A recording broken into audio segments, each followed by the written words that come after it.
All right, everybody. How you doing? Welcome back. We got our very first guest coming out. You're probably wondering why the microphone is here. This is because our first guest is going to be st-up comedian Benny Rizzuti. This guy has been writing and performing comedy since 1983. Real veteran in the field. He recently performed at with Joan St. Ange. Joan St. Ange. Jaffa wrote the cue cards. I can hardly read his handwriting. Yeah. And he also played with the East End Players. He performs all over Long Island, and he has recently completed the vampire novel. He wrote it himself, called Last of the Fang-Toothed Bastards. And here he is, ladies and gentlemen. Without further ado, the great Benny Rizzuti. Yeah! Yeah!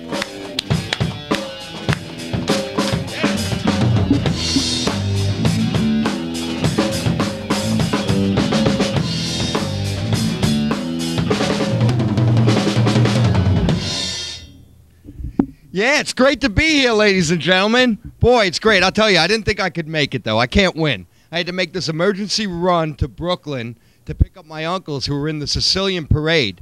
You might have seen it on the news. It's more like a fashion show, though, isn't it? Isn't it like a fashion show? You ever see it? This wraparound dinner jacket is modeled by Vinnie Godino Pizza Lovelli. And this pullover polo, you ever notice how they pull over the polo? They got one eye hanging out like, "Hi, Mom, bail me out again, bring meatballs." And the pullover polo was worn by Eddie the Slug Biganozio. I am Sicilian, if you didn't figure that out already. And the only reason I haven't gotten rubbed out for doing that bit is because nobody does me any favors. No. I can't win. I can't win.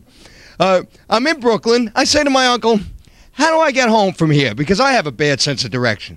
He says, "Don't worry, I'm going to make you a map." My uncle's idea of a map is everything on the kitchen table. This napkin holder is your car. The salt shaker is the Belt Parkway. He's pointing it all out to me with a butter knife, right? Pointing it, he's talking to me like I just got my learner's permit, right? Over here, over here. Not over here, right? And like I'm 16. You paying attention? Look at me, look at me, look at me, over here. Now over here, in the diapers at the end of the table, is my granddaughter Josephine. That's the Verrazano Bridge. If you go that way, you ain't gonna be doing any show in Riverhead. I got news for you. But now all my other uncles are chiming in. All my relatives at the table. Everybody has a different way to get to Long Island from Brooklyn, and there's only one friggin' Belt Parkway, one exit. So they sense my confusion. They come out with this brilliant idea. We'll get into one car, and we'll lead you to the exit.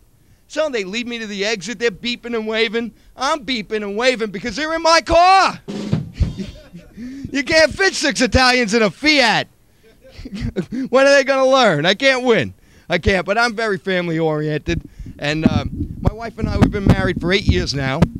Today I asked her if she wanted to renew our wedding vows, because I'm pretty sure one of them slipped by me the first time. The one where the priest said, "Do you, Benny, promise to take Nancy to every shopping mall in existence? On your days off and any spare time you may have? And do you solemnly swear to let her spend your last dollar on some useless, overpriced piece of crap which will take up space where your easy chair used to be?" I wasn't sure the first time if I said I do or I what? Give me that book, Father. Give me.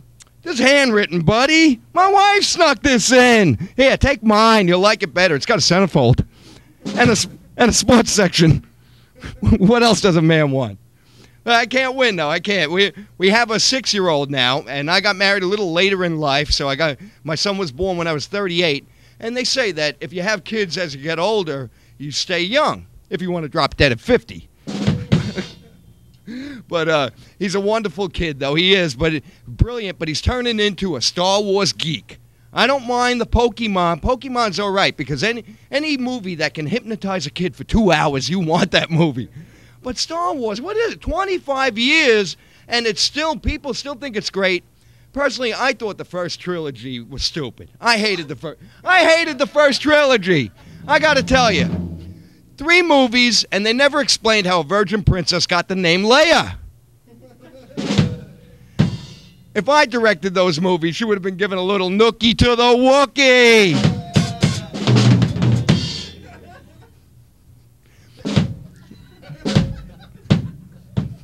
And poor Harrison Ford. Harrison Ford, they were calling him Han Solo. Han Solo. If I directed those movies, his name would have been Dick Swollen. Oh, hey, wait. No profanity here, plus you suck. You didn't do this to Don. Get out of here. Get him out of here. My, oh my, I can't believe it. Can't use that kind of language here on public access. That's just not right. We got to get Benny back out here. We're going to talk to him in a few minutes, man, after this.